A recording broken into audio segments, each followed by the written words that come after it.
Rođen sam u Kragujevcu 2. jula 1947. godine. U Kragujevcu sam završio osnovnu školu i gimnaziju.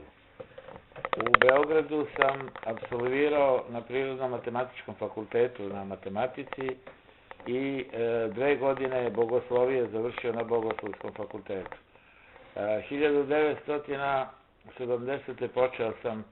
bio sam jedan od osnivača studija B, znači počeo sam da radim na radiju u studiju B. Pre toga sam malo boravio u Engleskoj. Na studiju B sam proveo skoro ceo radni vek. Koliko godina? Pa ne znam, mnogo dok me nisu isterali. Odnosno, više puta sam bivao proterivan zbog svojih slobodoumnih ideja, koje sam kroz program na jedan humoristički način plasirao. Dobro. Znači, neprekidno su me suspendovali i izbacivali čak s posla, pa sam se vraćao. Radio sam jedno vreme i u Radio Pingvinu, bio direktor Radio Pingvina, pa sam onda radio i na Radio Indeksu i honorarno sam naravno radio na televiziji, na Jugoslovenskoj radio televiziji. Radio sam prvu muzičku emisiju Pop Express od početka 1979. Posle toga sam radio nedeljno popodne u alternativi sa Sašom Zalepuginom iz Zagreba, također na Jugoslovenskoj šemi Jugoslovenske radio televizije. Onda sam radio emisiju u školskom programu Veliki odmor, to je bila jako gledana emisija. U međuvremenu sam, kažem, stalno radio u studiju B, ali sa pauzama i prekidima koje su mi nametale vlasti, komunističke vlasti, jer se nisam slagao sa komunističkim idejama. Znači, to što se tiče biografije... Čekaj, samo te pitam ovako, onaj početak, znači ti si gimnaziju završio u Kragujevcu, fakultet u Beogradu. U Beogradu, da. I koje godine ti sad prvi put stupaš u radni odnos? U radni odnos sam stupio 1974. Pre toga sam radio od 1970. honorarno u studiju B. 1974. sam primljen, vojsku sam odslužio te iste godine u Zagrebu. I šta radiš u studiju B kad ste te primili na početku? U studiju B sam radio kao muzički saradnik, primljen sam na mesto muzičkog saradnika, a onda sam bio voditelj novinar. Dobro. I to su neki vesovi. Nikada nisam napredovao u studiju više od voditelja novinara, jer su tražili da uđem u komunističku partiju, a ja sam to sa gnušanjem odbio i rekao da ja to ne umem i ne želim. Tako da su rekli da ne mogu da budem rukovodilac i da ne mogu ničim da se bavim što se tiče rukovodećih mesta, zato što jednostavno nisam član komunističke partije. A koje godine postaješ voditelj na studiju B? Voditelj sam postao odmah 72. Još pre nego što sam primljen u radni odnos, ja sam počeo kao muzički saradnik jer sam poznavao muziku jako dobro, a onda sam završio sam i nižu muzičku školu u Kragujevcu, to što se muzike tiče. Da. 6 godina violine, znači svirao sam violinu.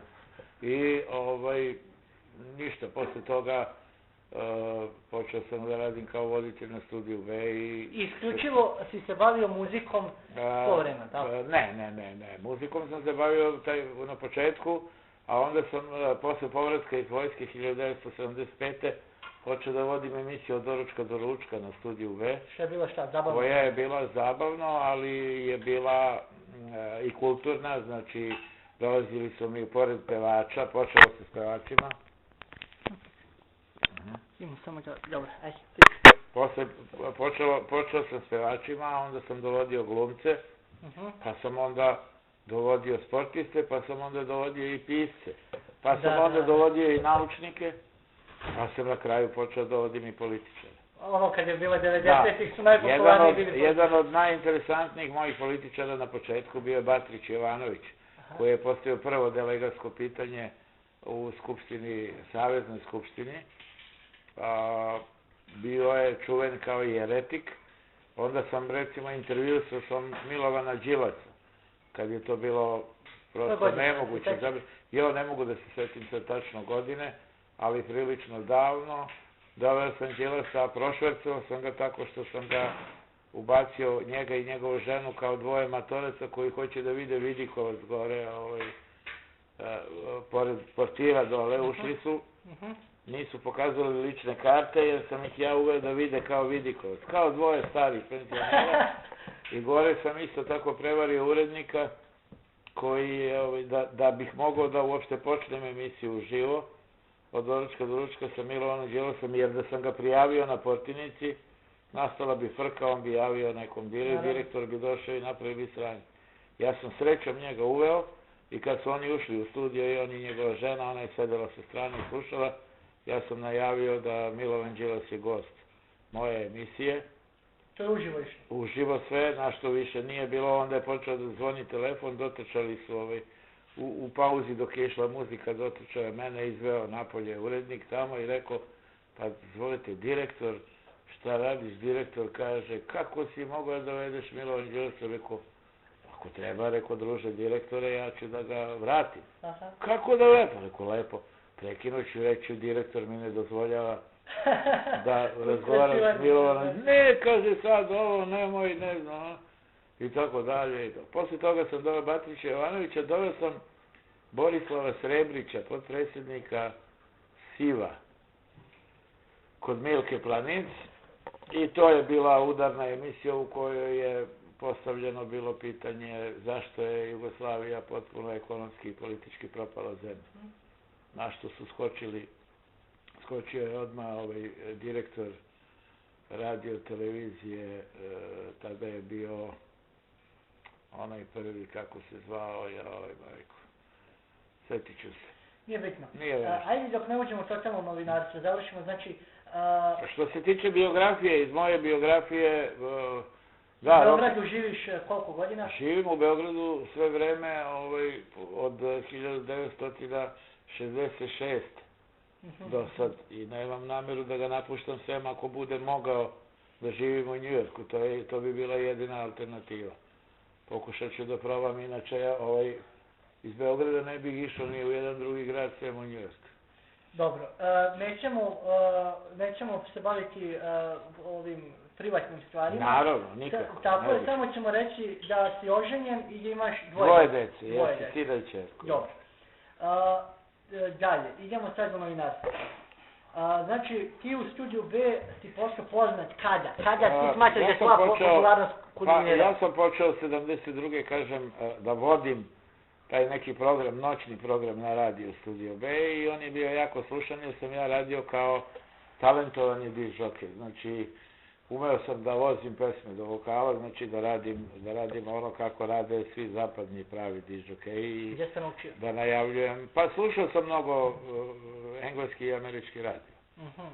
Od njih sam prosto to uzeo, naravno, to sam sve prilagodio našim uslovima. Nisam prepisivao ništa, nego sam smišljao razne podlosti i gadosti, ali taj brzi ritam vođenja programa, to je neka karakteristika. To je razbilo, to je bilo bum praktično. To je bio bum i to se počelo slušati. To je kraj 70. Koja je to godina? To je 72. sam počeo, 73. 4. 5. već sam ja bio, 74. sam zapravo otišao u vojsku, ali pre toga do 74. ja sam već postao popularan beogradski disc jockey, uz koga su svi studenti učili, mene sad sreću ljudi na ulici i kažu, mi smo, kaže, uz tebe rasli. Da, zveo sam dosta ljudi koji je tako. To je to, jeste. Rasli su uz tu moju muziku, ja sam ih zabavljao noću, dok su učili mnogi, radio sam noćne programe i bilo je to sve jako lepo. Znači, to je Studio B... Studio B je 72. Ili uskače neka druga stanica, nešto za to vreme? Ne, nikad. Studio B je imao.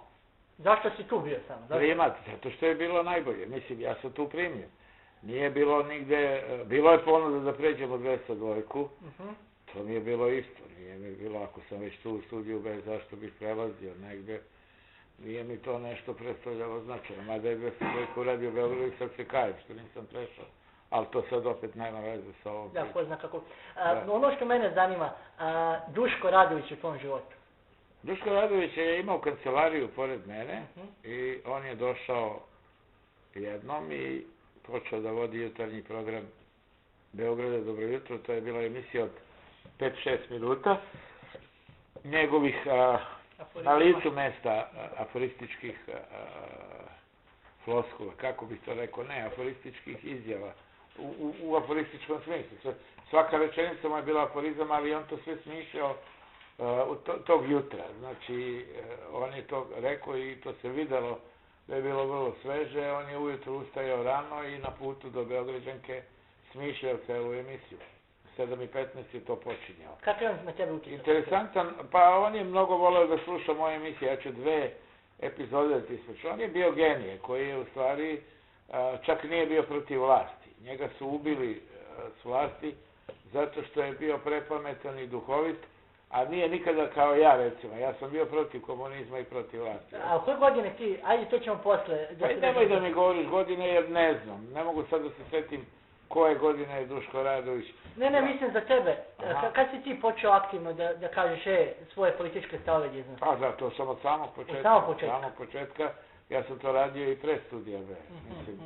Ja sam na univerzitetu. Nisi stekao neki položaj? Ne, ja sam na univerzitetu, recimo još na Prirodno-matematičkom fakultetu, to je bio sam onaj 68-aš, koji se bunio, naravno kad sam shvatio da smo mi studenti izmanipulisani od strane Broza te 68. i da je to najobičniji levičarski pokret, ja sam se povukao iz toga. Ostali su poznati po tome Vučelić i neki levičari koji su Vlada Mijanović i ne znam ko sve još. Ja sam se povukao iz toga jer sam shvatio da smo izmanipulisani i da je Broz to napravio i da bi studente u stvari pretvorio u svoje verne sluge.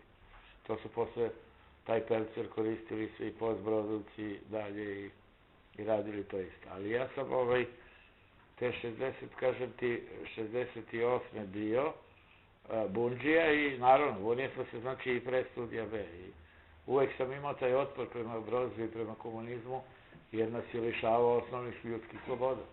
Mislim, vrlo jednostavno. Pogotovo što ti razumete zapadnu kulturu. Ne, samo to, pazi, mi smo svi težili ka zapadu, jer je komunizam ubijao. Komunizam je uniformisao ljude. Znači, pravio od nas obične budale, ne, uniformisao, kad kažem, kecelje u školi, znači, te uniforme su pravile od ljudi idiote, još od malih nogu. Pionirske marame i sve te gluposti, ta vrsta poslušnosti nekom idiotu koji se zvao Josip Broz i koji je bio bravar, je bila hendikep za sve intelektualce. A onda je došao Duško Radović, to ću vezati za ovo, koji je rekao u svojoj poslednjoj emisiji kad su ga isterali, intelektualci su pederi, oni misle da sve znaju, a znaju samo ono što mi ne znamo. To je bila posljednja rečenica. Pretposljednja u toj istoj emisiji bila je kad već moramo i možemo bez Tita, onda možemo i bez bilo kog drugog. Ko ne misli tako neka kaže. To je bio Duško Radović. I fenomenalan je bio jer me je par puta spasao, odnosno jedno me je spasao, ja sam za vreme Brozovog života još čestitao Srpsku novu godinu, ali tako što sam rekao, danas je 14. januar, čestitam vam, u ponoć, čestitam vam, pa sam onda zastao i rekao što ste izdržali toliko dugo sa nama, na što mi se odmah počelo javljati jedno 50-ak slušalaca, ja ih naravno nisam smeo uključivati u program i rekli hvala Marku što nam je čestitao Srpsku novu godinu.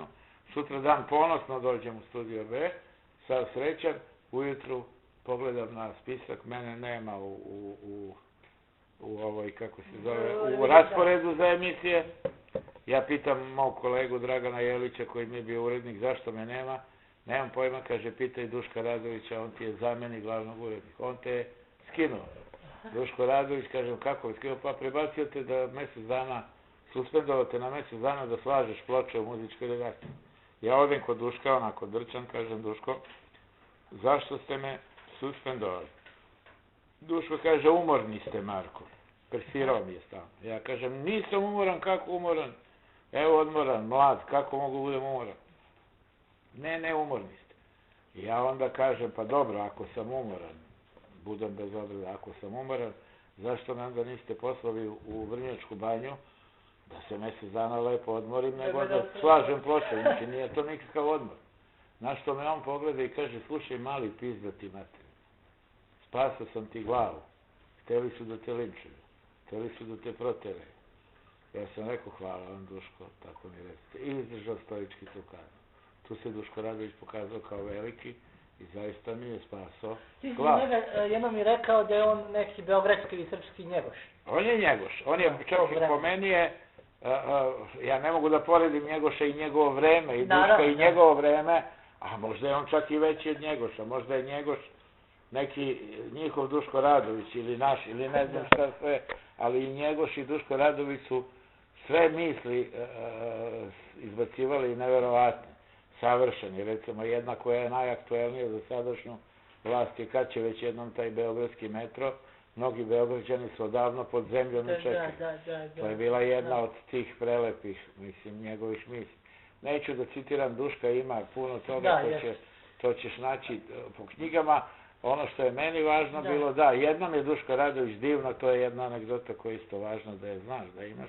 Duško Radović je jednom mene pitao, kad je bila Lepa Brena gošća kod mene, ja sam doveo Lepu Brenu, ali pošto nisam puštao narodnjake, ja sam puštao na izmenično Beatlese i Rolling Stonese i pričao sa Lepom Brenom 3 sata. To je postala fenomen.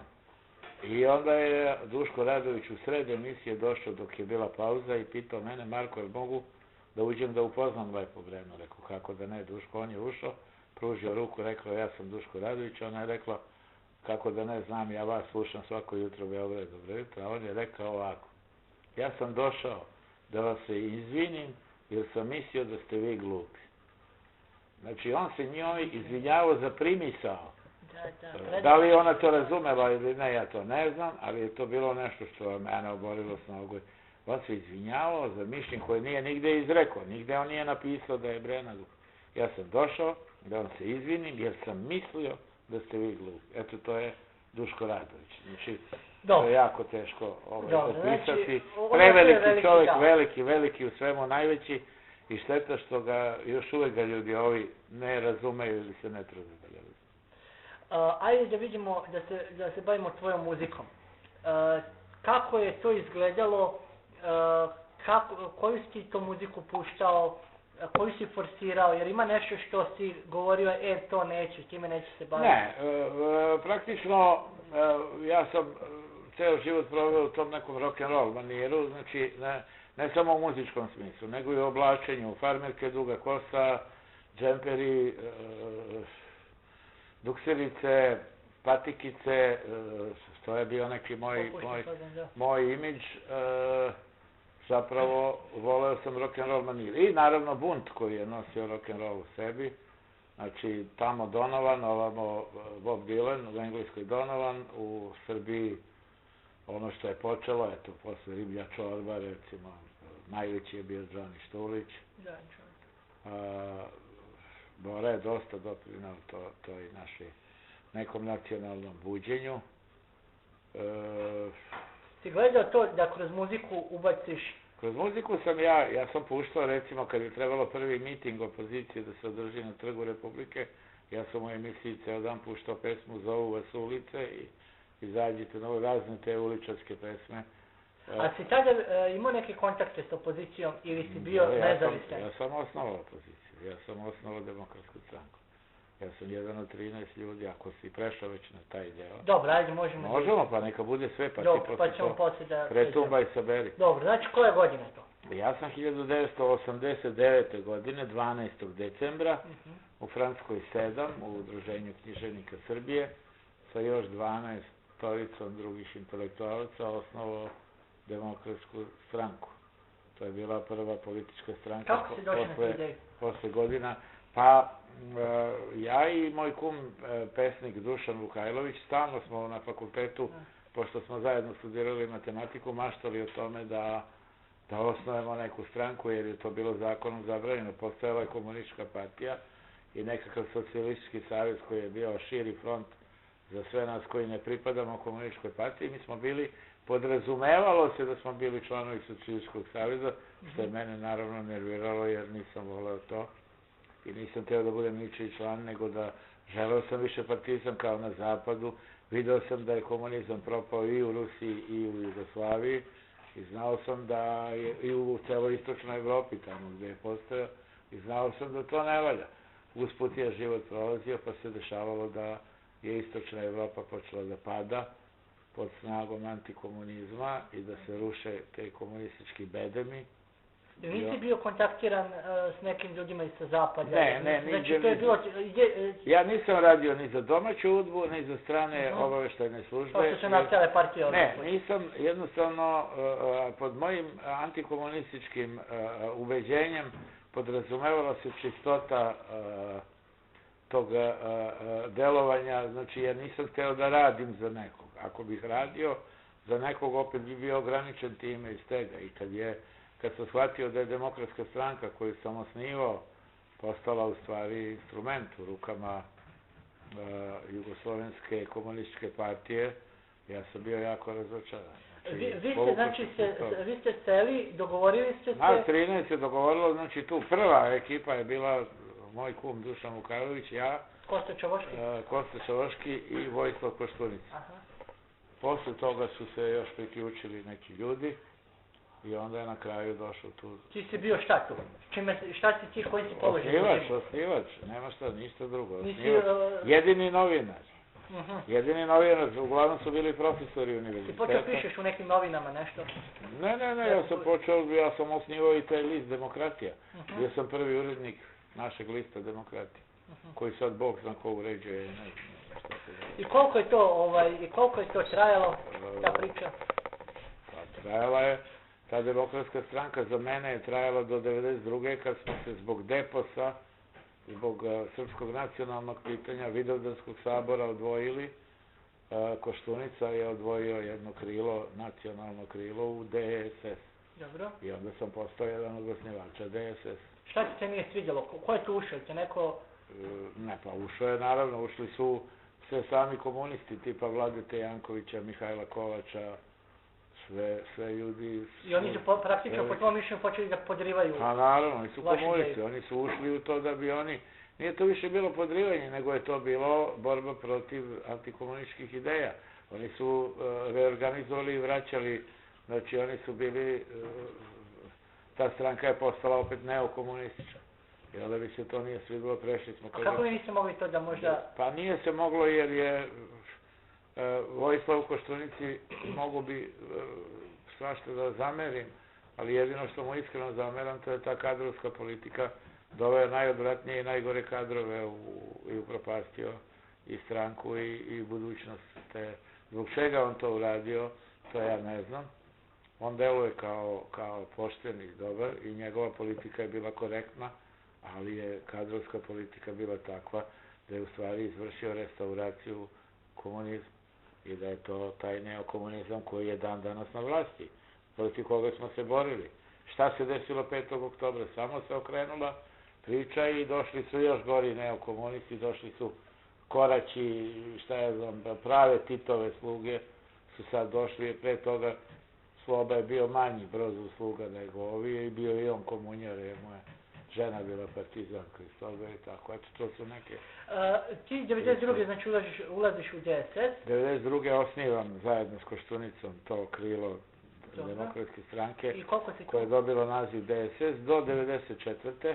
Krajem 94. odlazim kod Koštunice kući i predajem mu pismo gde kažem da ga napuštam zbog njegove kadrovske politike. Da se nema razlike između njega i DS-a? Ne, ostavljam, ne, zbog kadrovske politike. Ne, bilo je razlike između njega i DS-a, ali DS je umeđu vremenu, zahvaljujući Zoranu Đinđiću, postajao preduzeće.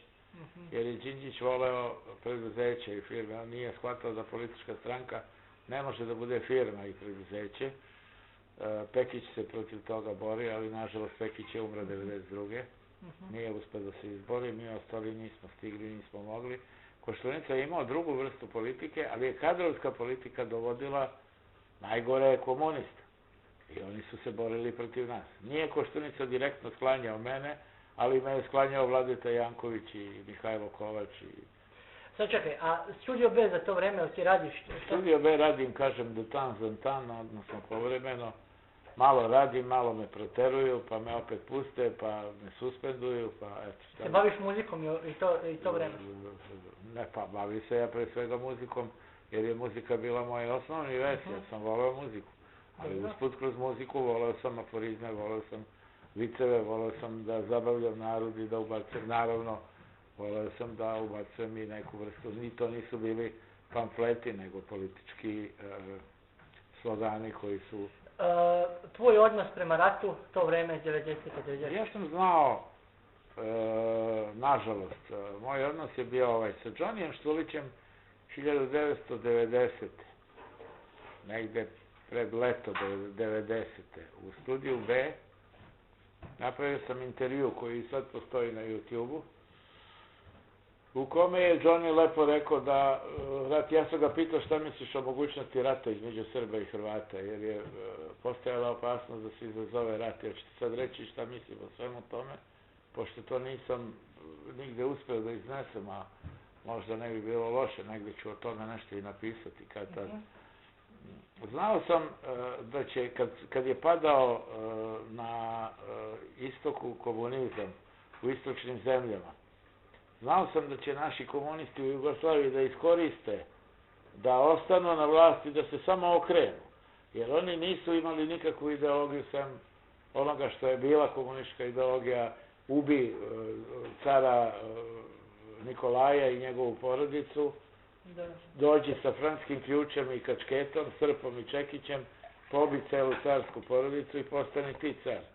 To je Lenjin radio. Poslije toga je to radio Broz ovdje i to je bilo ono što je tragično. Ja sam se naravno protiv toga stalno borio i onda sam, kad sam video da će ti ljudi koji su sluge Brozova, koji su još gori od Broza, da izrode neku decu svoju, koja su naravno u kućama udbaša, šta su slušali nego svaki dan hvalospeve svojih očeva koji su se hvalili kako su pobili tog dana neposlušnih toliko i toliko ljudi. Šta ti možeš od te dece da napraviš? Deca koja su bila deca slugu Brozovih, mnogo gore od same lične Brozove dece su postajali veći kreteni i oni su bili ta opasnost. Oni su danas na vlasti.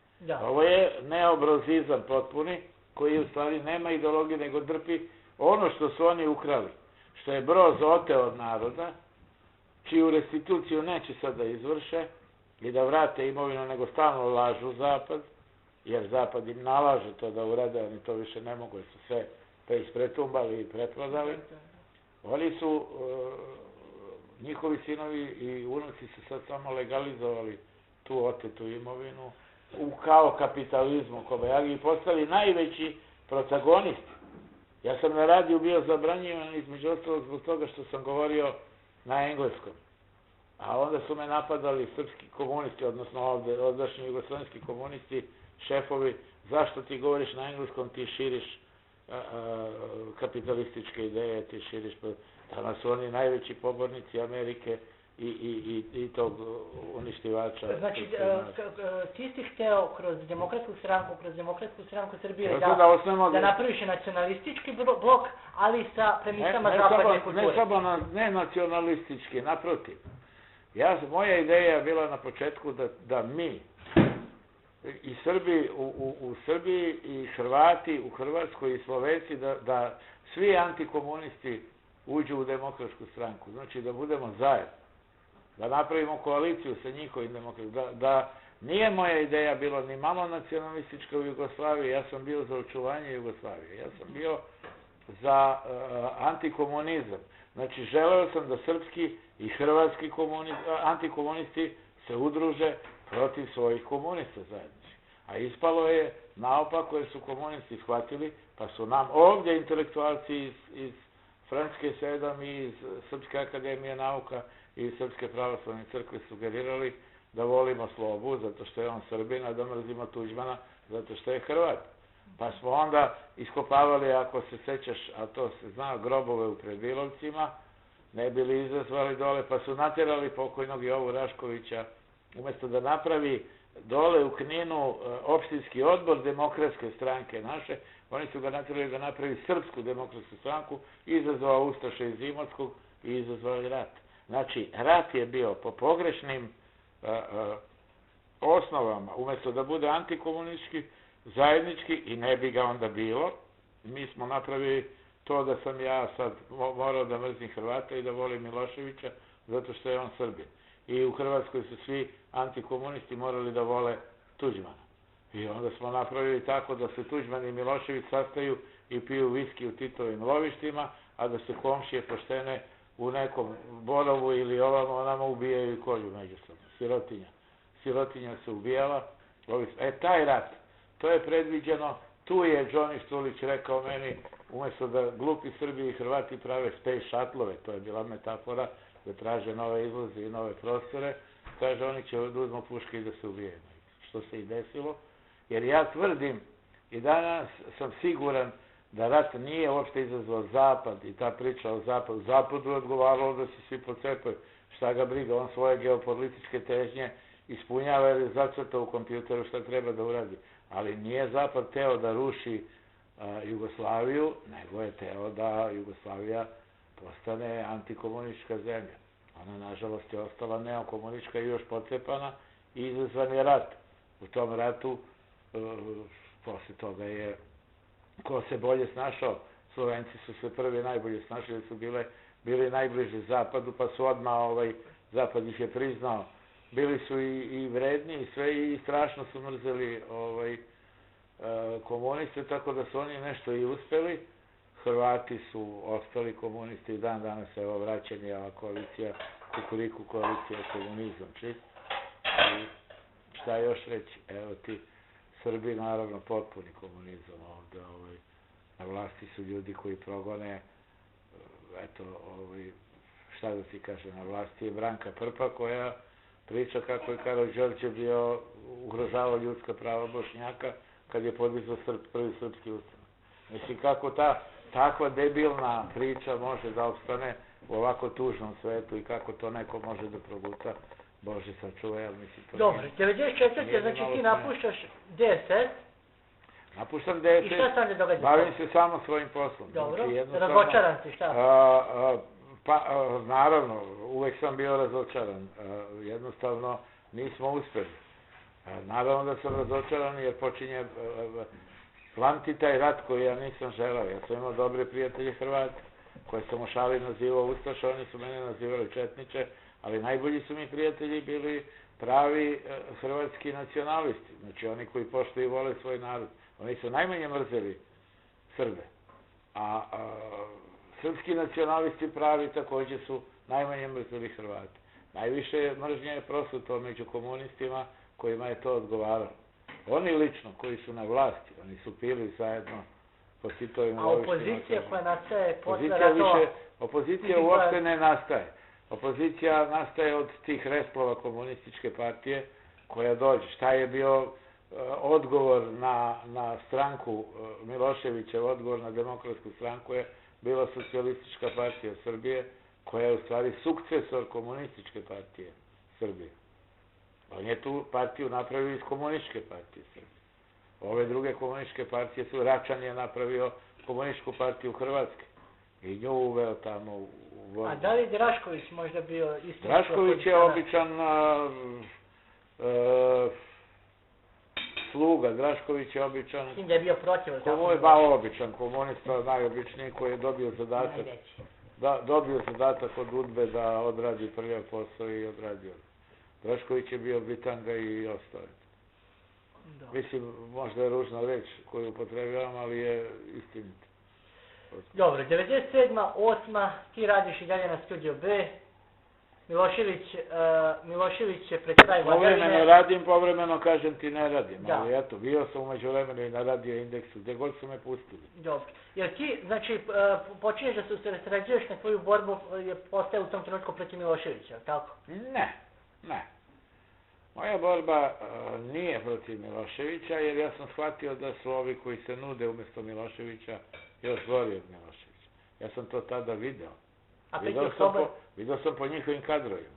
5. oktobar je moj lični dan u kome sam ja hteo... Svi se sećaju u onoj košulji, je tako? Jako važno, jeste. Kad ulaziš i upadaš... Da, to je dan kada sam ja upao u moj Studio B, jer je to bio moj Studio B iz koga sam proterivac. Ja nisam ušao ni sa kakvom dosovskom koalicijom, jer nisam bio član te koalicije, nisam učestvovao ni u kakvim dogovorima. Ja nisam upao u Studio B da bih doveo DOS na vlast, niti da bih proterao Miloševića.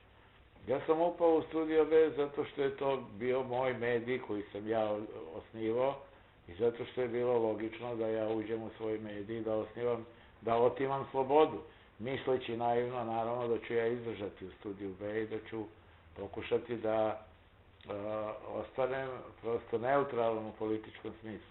Nije meni više Milošević predstavio ništa, jer je postojao, bar fiktivno postao taj više partizan. I čim je postao više partizan, mi smo imali razloga da u to verujemo, ali pošto su komunistički kadrovi bili tu, ja sam se naravno više grozio nekog Perišića, tamo ovoga Čovića. Čović je držao kišobran Miloševiću pre toga, a onda je odjednom bio ljuti Miloševićev protivnik. Kao što mi je danas smešan Vučelić koji je virio iz dupeta Miloševiću, a danas glumi neku opoziciju, jer ga i trči kod Koštunice i sa njim se tamo zdravi. Odvratni su mi ti konvertiti, jer su oni najopasniji po društvena zbivanja. Znači, 5. oktobar je prošao, ti si... 5. oktobra sam ja upao u svoj Studio B, počeo sam da radim, uveče je došla Ljiljana Nestorović, ova koja sad vodi Piramidu, i rekla, vi sad možete da idete, a ja preuzem. Kažem, ko ste vi? Kaže, ja sam iz DOS-a. Rekao, odlično, ja sam iz Windowsa. Šta ćete vi ovde? Kaže, ona, mene su poslali, ko vas poslao? Kaže, DOS. Ne može DOS da pošle, ko vas poslao? Poslao me Vuko Bradić. Odlično, sad idite kući, a ja ću to da ispitam. I kažem, ovima nemojte slučajno ovo da puštate ovde da uđe. Odem u Skupštinu grada gdje je već aklamacijom izabran Milan S.T.R. Protić, koji je izabran za gradonačelnika, i kaže, Milane, da, pritom sretnem Đikija, pozdravi se, izljubim se s njim i kaže mu, onako u šali, lakovski, dobro je, rekao, čestitam ti, pobedio si, sad pazi, nemoj slučajno da švercuješ cigare, kao što radi mali Marko. Naravno, u šali to kažem, ispalo je na kraju da je to bilo pogubno i da je on to radio. On je rekao, ne, otišao sam da pitam Milana Protića, ko je poslao Ljilju, da, on kaže, poslao ti je Vuko Bradić, odem kod Vuka Bradić, šta će mi, rekao, politički kadar, zašto si mi poslao partijskog sekretara, jer ja ne mogu sam da vodim Studio B, on kaže, ne, ona je dobra, ako je dobra, rekao, vodi je kući, izgleda da me je poslušao, posle je cepao čarapice, ona je posle napala njega i tako dalje. Znači, sve je to jedna priča koja je vrlo istinita i ja nisam bio... A ti si tad imao veliki autoritet u Studio B? Ja sam imao, jedini moj autoritet je bio autoritet kod naroda. Mene je narod volao svuda i da sluša, jer sam izgledao pošteno, eto, bar toliko koliko i Koštunica izgledao u to vreme.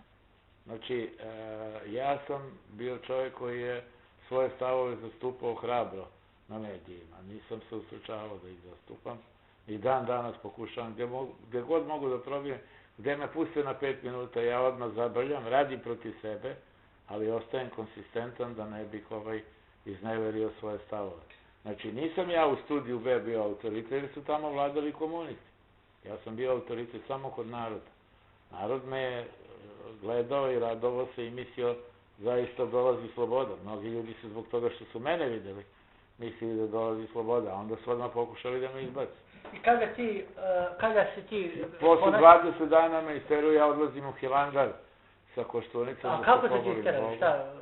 Pa, doveo sam u jednu emisiju. Prvo doveli su zapravo Radmilu Hrstanović, eto, tako sam isteruju. Doveli su Radmilu Hrstanović, koja je tad bila u nekoj, kako se zvala ta Svilanovićeva stranka, Građanski savez. Da. Bila je član Građanskog saveza. Nju je doveo Protić kao gradonačelnik Beograda da mene skloni po Đinđićevom nalogu. A zašto si ti njima smetao? Pa smetao sam zato što sam bio pošten, a oni nisu bili pošteni. To je bilo... Si ih napadao? Naravno, kako ne. Čim počnu, ja sam doveo recimo u jednu emisiju Milovana Brkića, novinara, koji je rekao da je sa znanjem Đinđića prošlo 50 šlepera cigara preko prelaza tog i tog. Na što se odmah javio gledalac, to je sve išlo u živo. Ja sam ga grdio, rekao, gospodine Brkiću, ako vi to tvrdite, ja ću dovesti Đinđića da demantuje. Rekao, nema smisla, ne, kaže, vi slobodno. Onda se javlja gledalac, sram vas bilo, kaže, gospodine Jankoviću, zašto lažete da je bilo 50 šlepera? Ja kažem, nisam ja, nego evo Brkić kaže, kao vadim se, ono, znam šarmantno, onda on kaže, nije tačno, kaže, bilo je 53 šlepera. Ja sam carinik taj i taj i ja sam prisustvovao tome i znam. Tako da je tu noć zvao me Batić. Znači, to je, misliš da je to bilo jedno... To je bilo nešto što su oni iskoristili, jer nisu znali kako drugčije, a pre toga je Krustanovićka došla i prebacila me za pomoćnika glavnog urednika, znači zamjenik glavnog urednika, a za glavnog urednika proglasila onog malog pedera Jugoslava, nekog koji je bio potpuno beznačajan, ali bio je sa tom Ljiljanom Nestoroviću socijaldemokratiji kod Orlića. Ili su kumovi i pederi zajedno. Misliš na Jugoslava... Jugoslava... Ovog sad što vodi... Na studiju B. Onaj film što radio, film. Aha, znam. On je i sad valjda, ja mislim, glavni urednik ili nešto tamo. Nije. Glavni urednik je Timofejev. To je to bilo. Ajde sada, kad smo ga već spomenuli, Timofejev, otkud on sada B92, to je engleska obavještajna služba koja se trudi da sačuva vlast u Srbiji. A otkud Timofejev na studio B? Pa poslati iz B92. Poslao ga Veran Matić kao svoju filijalu, pošto oni rade zajedno. Znači studio B praktično izgubio svoju neku autentičnost i... Nikakvu autentičnost on nije ni imao, nikad sem na početku kad je bio. Studio B je bio politički sluga režima svako. Direktor studija B, Dragan Marković, je bio jednostavno sluga koji je mene napadao zašto ja na engleskom najavljam kako ja ne mogu da prevodim Beatlese kao Buba Švabe i ne znam šta, mislim, glupo je. A drugo, ja sam borio se za taj stav, smatrajući da narod i da mladi ljudi koji slušaju rock'n'roll treba baš da uče engleski preko rada. I da im pomognem da znaju svetski jezik, da budu građani sveta, a ne jednog malog uskog lokaliteta. Dobro, znači studio B završavaš, šta se onda događa? Ništa, u međuvremenu... Radiš negdje ili imaš... Pa radio sam nešto malo na Palmi, kod Mikija Vujovića, pa su i njega zatvorili zbog mene. I onda počinješ na Fokusu? Na Fokusu počinjem... 2000... Koje beše? 2005. Ne, 6. 2005 ili 6. 5, ne znam. Borim se... Otkud sad to se kao neki nacionalni radio bio, tako? Pa nacionalni radio je bio zato što sam ja u tom ratu. Naravno, to je deo. Zašto sam ja postao nacionalista, u pravom smislu reći? Zato što je, video sam taj nesklad srpskog i hrvatskog nacionalnog i drugog bića, zato što sam video da su se Hrvati i Turci udružili protiv Srba i da Zapad jednostavno staje na stranu, odnosno pokazuje antagonizam taj prema srpskom narodu. Zato sam ja postao srpski nacionalist, jer ja sam uvek hteo da budem ono što je protiv vlasti, zato što me je bunilo zašto su Merkale napravljene, zašto su napravljeni ta bombardovanja nesrećnih Srba, zašto su Šiptari od agresora pretvoreni u tobožne žrtve i sve to je bilo protiv srpskog naroda. Ti na Fokusu počinješ da po mom nekom sagledavanju stvari neki novi... Ovo je taj Jugoslav, ovaj mali kreten. Da. Ja na Fokusu, da, on je postavljen za glavnog urednika, a ja za njegovog zamjenika. I onda sam popizdio, naravno. I rekao sam i da, što smo uradili. A ja na Fokusu počinjem da radim... Znači ti dobijaš neki novi, mladi opet počinju da te slušaju i mnogi te sad pamte po Fokusu, ovi koji su ovako mlađi. Jeste, za mlađe generacije, ja sam srpski nacionalista, koji se borim se za prava svog naroda, zato što... Uključuješ gledalce, to je sad... Slušalce, da, zato što sam ja smatrao da je srpski narod ugrožen, jednostavno od strane tih brozovih komunista koji opet tobože podržavaju Zapad, a Zapad onda podržava njih i to je interaktivna sprega i dveju sila i kad je Zapad, evo sad se to vidi i po ovoj nesrećnoj Angelini Jolie, kad je Zapad toliko nepravedan prema srpskoj naciji i srpskom narodu, onda meni nije ostalo ništa nego da branim taj svoj suludi narod, naravno, koji je dovoljno blesav, ali opet ja nemam drugi narod, ja sam I radiš nešto što praktično niko nije radio u tih posljednjih 10 godina od 5. oktobra, puštaš slušalce da pričaju po 5 minuta, 10 minuta, oni Ja iznosu pričaju svoje, narod treba da priča, demokratija je. Ajmo da pričamo šta ko misli, neće od toga pasti nikom kruna s glave. To što će neko da kaže Boris Tadić je loš predsjednik, pa to ne znači da treba sad Boris Tadić da padne zbog toga što je neko to rekao, nego treba da se skupi mnogo ljudi koji će ga oboriti na izborima ili negde, pošto ovde očigledno neće moći na izborima, verovatno će izbiti neki malo građanski rat, jer ja to nažalost očekujem, što mi nije prijatno i ne volim, ali na drugi način sa njima se ne može, očigledno. Ja pokušavam da se borim, onda nailazim na otpor Vučića i ovih koji... Opet se pitan za godine, koji su to, 2007. 2007. godine oni mene proteruju sa Fokusa. Zašto? Zato što si? Ne znam, ja pitam Vučića. Vučić je tu držao to. Ti si tada, koliko se ja sećam, onako otvoreno zagovarao koaliciju Koštunica i radikali. Naravno, što je jedina prava srpska opcija. I što je trebalo da dobije. Šta je to smetalo Vučiću tada? Očigledno da je nešto smetalo. Neko mu je nešto rekao, pošto si Vučić je jako pokvaren čovjek koji je, nažalost, eto i pocepao radikalnu stranku i uništio. Ti si ga i dovodio u emisiju. On je uništio. Sve sam ja radio želeći dobro. Ja želim svakoga da dovedem. Ja sam dovodio i Šešelja u emisiji. Ja sam Šešelju posle 5. oktobra na televiziji priznao da mu jednom nisam dao mikrofon jer mi je Mićunović to zabranio. Znači ja sam direktno na njegovoj strani bio 5. oktobra, iako sam ga kao pobedio, kao sila, on je sila mraka, ne znam ovo. Ja sam ga doveo da čovjek kaže šta ima. I on je rekao, ali on bio nekorektan prema meni. I tako dalje, ali šta da radimo, takav je život. Međutim, mene nije zanimala nikakva politička korektnost, mene je zanimalo da srpski narod... Interes naroda. Interes naroda je da se srpski narod rehabilituje, da ne ispadne zločinački narod. I druga priča je da se taj komunizam, jednostavno da se ti komunistički kadrovi istrebe. I dakle ti, pored velike slušanosti na tom radiju, pored toga što te narod dobiješ opet posle sigurno toliko vremena, dobiješ toliko popularnost, sklanjujete iz tvog nekog sukoba. Sklanjaju me i počinjem da radim na Košavi, televizijsku emisiju koja je bila... Izvini, samo prema što pređe na Košavu, da još zaključimo, onaj slučaj koji svi znaju sa onom ženom koju si opsovo. Mnogi kažu da je to bio kidač. Ne, ma to nema veze. To je bilo normalno. Ja sam to proglasio istraživačkim novinarstvom. U svojoj, naravno, rekao sam istraživačka, kad je meni ta gospođa rekla sram vas bilo, ne znam, na privatnoj osnovi. Ja se bavim istraživačkim novinarstvom, istražujem dokle kreteni mogu da idu na radiju. Znači to su nova istraživačka novinarska dela moja. Istraživao sam dokle će neki kreten da mi suje decu, da mi vređa, razumeš, ona je klela moju decu. Zato sam je to rekao, jer sa njom ne može drugčije da razgovaraš. Ne mogu da kažem, gospođa, nemojte da mi kunete decu. Kaže, marš u pizdu materinu, jer je poslao Vuk Drašković. Ti kad prvi put opsao, jel?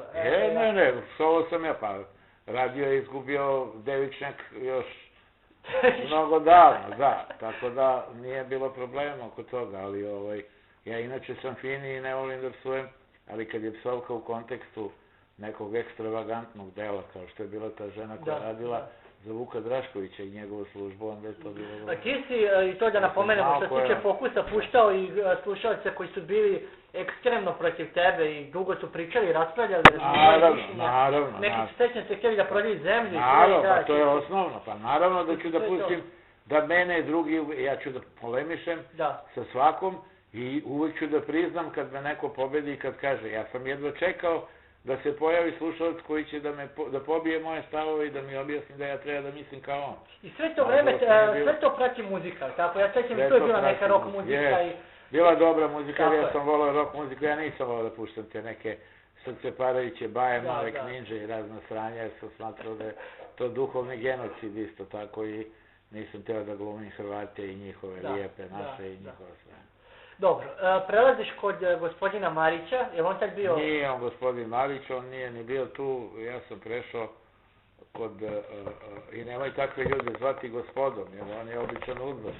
Ja sam prešao kod Peconija, naravno, prešao sam kod Peconija zato što me je Peconi zvao. Lično Peconi me zvao. Znači on je zvao tebi si imao... On je imao, zvao me da mu dignem televiziju. Ja sam mu napravio emisiju koja je odmah postala 4 puta gledanija od svih drugih emisija. U vreme I on učitka je bio nedelje, to je šokiran, da. Mnogi su se Namjerno sam uzeo termin da ne gledaju Olju Bećković, jer sam smatrao to genocidnom emisijom. I utražio sam taj termin i dobio sam. I radio sam tu 2 godine i onda me je sklonio. Mislim da je to formirana, to je ono, Lidija, što i ti znaš, kad su Cucula, kod Cucule su pravili koaliciju žuti, zato je Marić i doveden. Marić je doveden? Marićeva žena je žuta, ona je prijateljica Borisa Tadića i Boris je jedino njenu knjigu pročitao od knjiga. A skloni tu vodu, ne treba mi jako.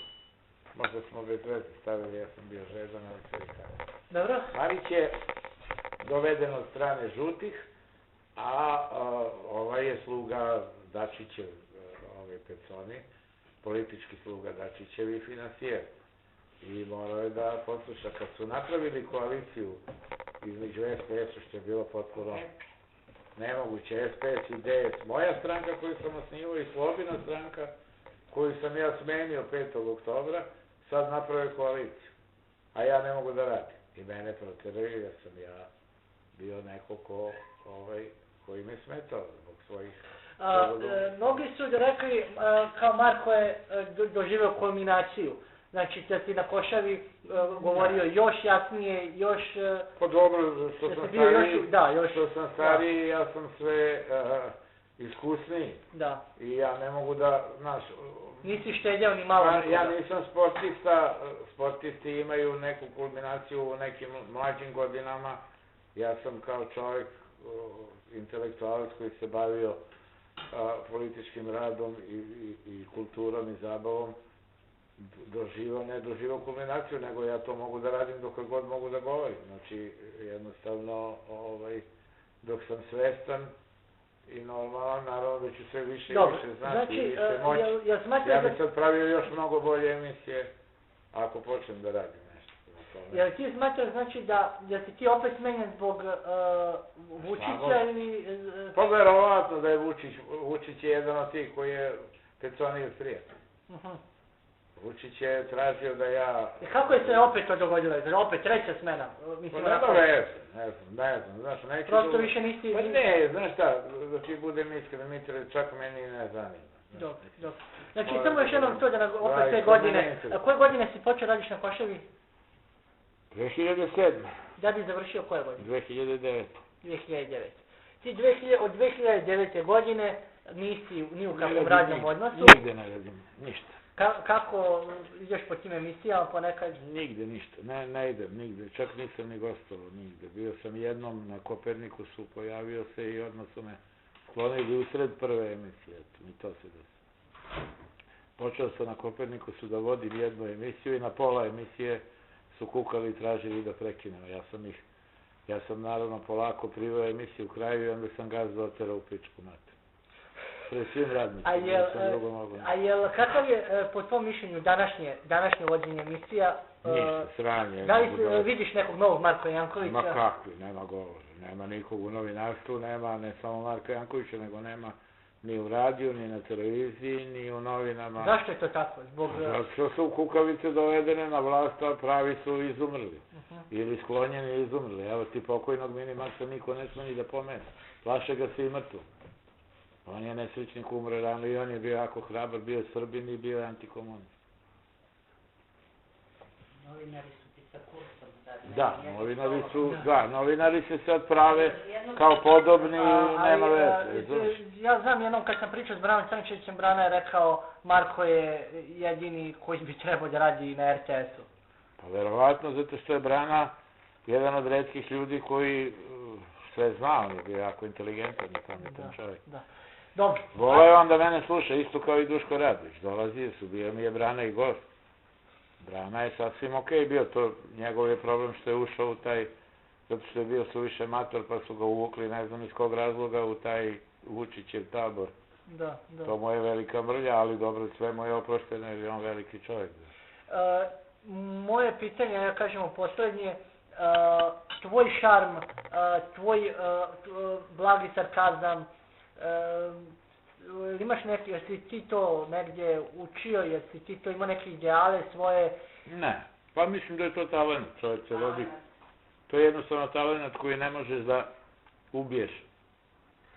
Sve mogu da ti oduzmu od života, ali ne mogu pamet da ti oduzmu. Mislim, sem ako ne izvrše neku lobotomiju. Znači, u principu, ja sam bio talentovan za dižokeja. A dižokej podrazumeva zabavu, ne samo najave, puke najave pesama, nego i pričanje viceva i naravno ironiju i sarkazam i aforizme i da ih sam stvara. Znači, ja sam umeo da razgovaram sa ljudima i da...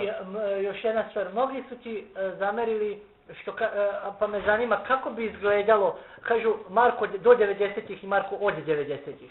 Kako bi izgledalo da si ostao na muzici, da se niti ulazi u političku... Ne, nikako, zato što se to nije moglo. Da. Ja naravno ne cenim politiku i ne smatram da je važna. Mislim, važna je utoliko što kad bi pametni političari, kad bi se pametni ljudi bavili politikom, a to očigledno nije slučaj, veću ti etimologiju kako se nastaje od osnovne škole. Predsjednici razredne zajednice su bili najnesposobniji, oni koji nisu bili ni za fotosekciju, ni za balet, ni za sport, ni za muziku, ni za šta talentovani, ni za matematiku. Oni su postali predsjednici razredne zajednice i cinkarili redare kad ne zašilje kredu i ne operu tablu. Tako se počinje. Poslije toga se ide u školu, srednje, vamo i svuda se bude cinkar, na kraju ulaziš u komunističku partiju i postaješ njihov rob i onda kinjiš. Tvoje predviđanje, to mi je bilo gadno. Tvoje predviđanje u budućim godinama, šta se događa? I da, još ovo da ti samo završim, nisam ja hteo da uđem u politiku, nego kad sam video ko mi vodi politiku, onda sam morao da se umešam, inače mi je ogavna. Meni bi bilo mnogo lepše da sam bio dižokej, ali ne mogu ja da budem dižokej u zemlji u kojoj nema života. Ne mogu da budem dižokej u zemlji koji vodi Dačić, koji ide, viče Kale je brdo, a mi smo, pa nemoj me zajebavati.